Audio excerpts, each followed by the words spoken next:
the chat with it. Hey, there's Danny. Hooray! Okay.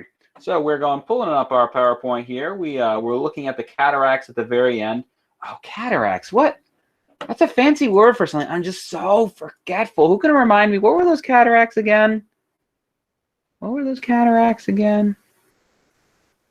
Danny.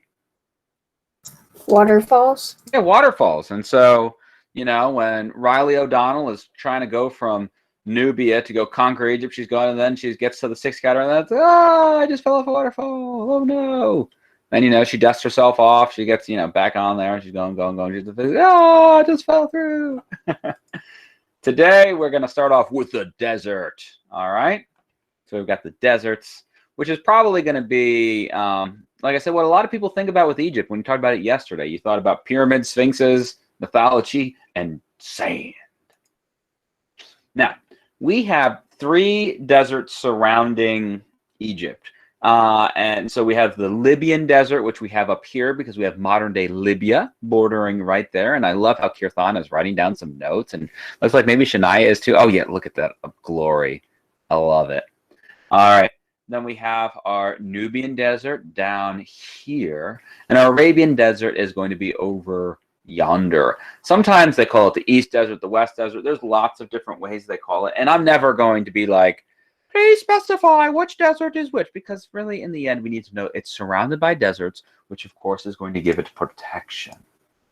Now, we know that deserts are hot. They are dry. They don't have to be hot. We know that. We talked about this in the beginning of the year, that the Antarctica is the largest desert in the world and it's cold, but these deserts, they're hot, they're dry. And if you wanted to go conquer it, so if Kadir says, well, I want to go rule Egypt, and he's marching from Arabia, he's got to go through all of that desert, meaning he has to carry lots of extra water, lots of extra food, because he's not going to be able to get it out of the way. Most people don't do that. Or we have saying, well, I want to go conquer Egypt from this way, all this desert. So Egypt is going to be relatively protected. We're only going to have the Assyrians really come in during ancient times to conquer. It's pretty incredible how safe Egypt really was going to be from all of this. It's pretty cool. Well, actually, it's pretty hot and dry. I can't wait till we get to Persia, and we're going to talk about how Cambyses is going to try to send an army going down through the desert, and then, like the myth has, he has like 40,000 soldiers, and a big sandstorm comes and covers all of them up, and then they're lost forever, the lost army of Cambyses, and now we're still looking for it today. I know. So many cool stories. But that's for another day. Let us move on. Here's another picture of the desert. I would not want to be walking in there for weeks. There's nothing there. It'd be so hot, so dry. So, let's talk about farming a little bit. Right here, we're going to see one of our vocabulary words in action. Today, your assignment is going to be looking at vocabulary, and here we see a shadoof. I know, a real weird word. So, Danny, don't call your sister a shadoofus, okay? The shadoof here, it's going to be this cool bucket thing that they're going to use to get water in from the river and their irrigation canals to go water some of their plants over there. You're thinking about it, weren't you? Don't call your sibling shadoofuses, okay?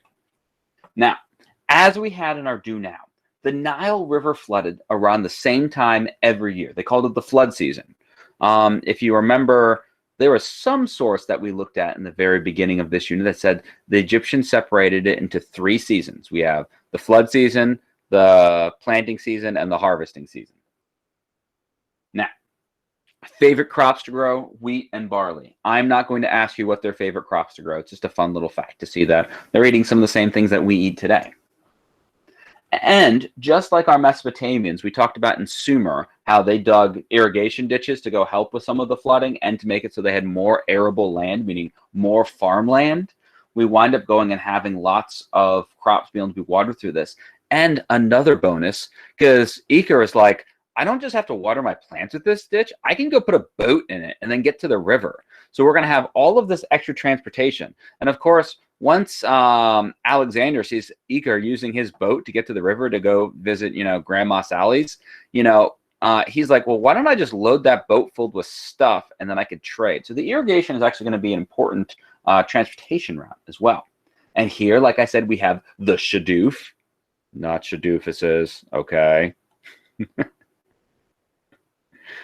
Danny's making a patty face. Like, I really want to color a shadoofus. Don't do it. Bad example for Abby if you do that. And one of the cool things that's going to grow along the Nile that we're going to talk a lot about later this week is papyrus. Papyrus is going to wind up being super duper important because papyrus, this reed plant, I'm going to go find a picture of papyrus for you right here. Papyrus.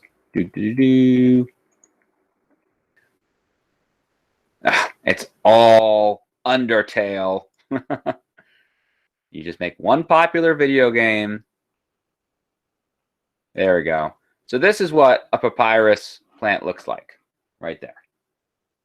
And they would take the stems there, and they're able to go turn that into paper, which would look, like this. If we were in my classroom, I would show you examples of real Egyptian papyrus. It's really cool. They would like weave it together. They would flatten it out with hammers. They'd weave it together, and they'd have these things, and then they would use ink to go make amazing art. No, Cortez, that is a bad example. Here we see some of the Egyptians and how they farmed. What can we learn about looking at this picture about Egyptian farming? Good ear.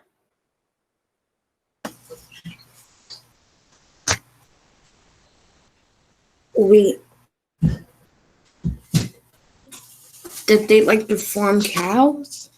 Okay, we can learn that they used cows, or cow-like things. That's some kind of like cattle with the horns. I guess those are bulls, but I don't know. Yeah. That doesn't look like a cow. That looks like if a cow had two heads. And if I think it's two like next to each other, like side by side. You'll notice that the Egyptian art, like when they have things side by side, it always kind of looks unique. Now, so we can see what kind of animals they use. What else can we learn about the Egyptians by just looking at this one painting? Donnie? They used plows. Yep, we know that they had the plow technology. Fantastic. What else are we noticing?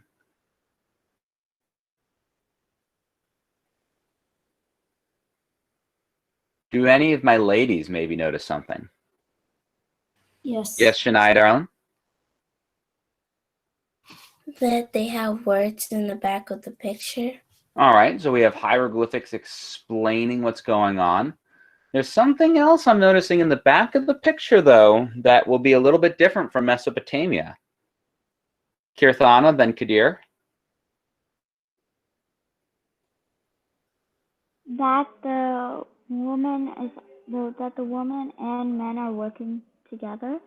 Yeah, we have both boys and girls doing the farming in Egypt, because it might be hard for you guys to tell. So we have the man, he's leading the animals. He's using like this two-headed whip thing to go move his cows while they pull the plow, which we learned about.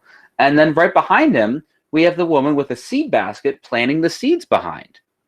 So we see that both men and women in Egypt did the farming, which is something unique because in Mesopotamia, we know that the girls didn't get to do the farming.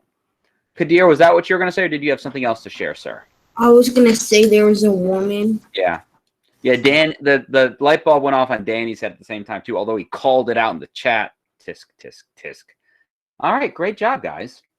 Here's just some more examples of seeing what the farms would look like, which I always think is cool.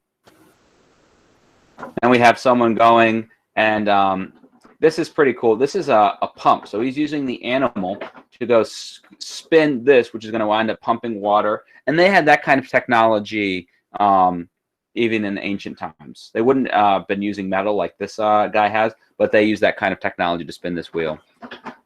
So that is our notes for the day. So I'm going to end the recording.